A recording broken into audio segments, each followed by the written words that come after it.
Caius de Gracilis thought the Imperial Ascendant's last move had been masterful.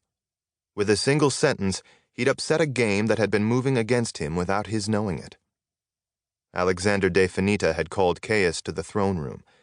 Then he'd asked him a simple question. "Would you support the marriage of your grandson and Cain's wife?"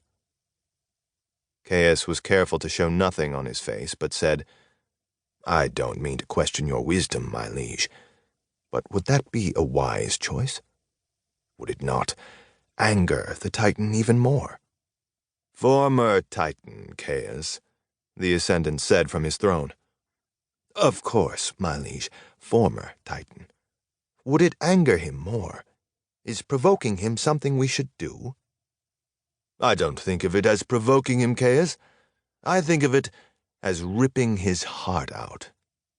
How many trillions of kilometers away is he now? By all accounts, he's moving toward the Stargate and will be coming back to our galaxy." Caius looked at his feet for a second, trying to make a decision about something he hadn't seen coming. "Is there some other reason you don't like the planned marriage?" the Ascendant asked. Caius shook his head and raised his eyes to Alexander's. "No, you might be right. It might weaken Cain, and I give my full support to anything that will do that." A masterful stroke. Caius was still impressed 2 days later. He and Hector had gone a few thousand kilometers from the Imperial residence. Caius wanted to spend a few hours out there before heading back. They were hiking through red mountains and canyons, rocks that had been there for millions of years and would be for millions more.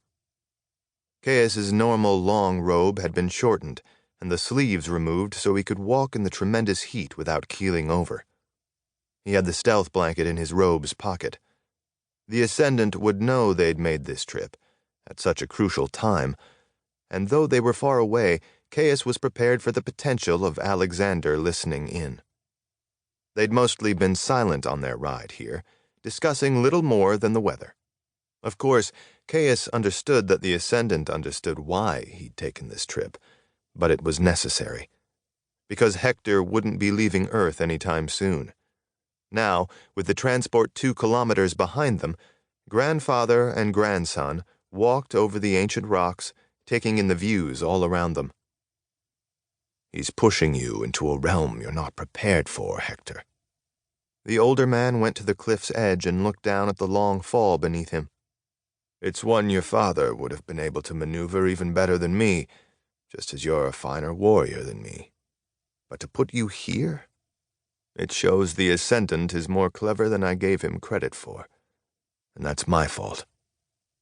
He was mostly talking to himself, but he looked over his shoulder at the hulking mutant behind him.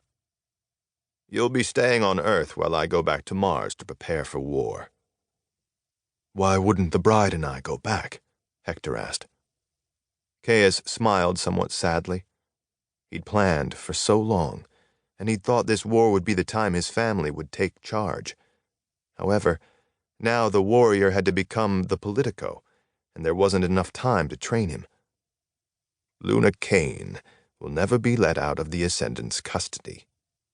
She is his trump card, since as long as he holds her, the husband must take that into account."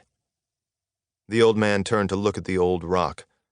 It would outlast them all, remaining until the sun exploded. In some ways, he saw it as a metaphor for the Commonwealth. The government, the bedrock on which society was built, had outlasted generations of men. Was this Titan the supernova that would destroy it?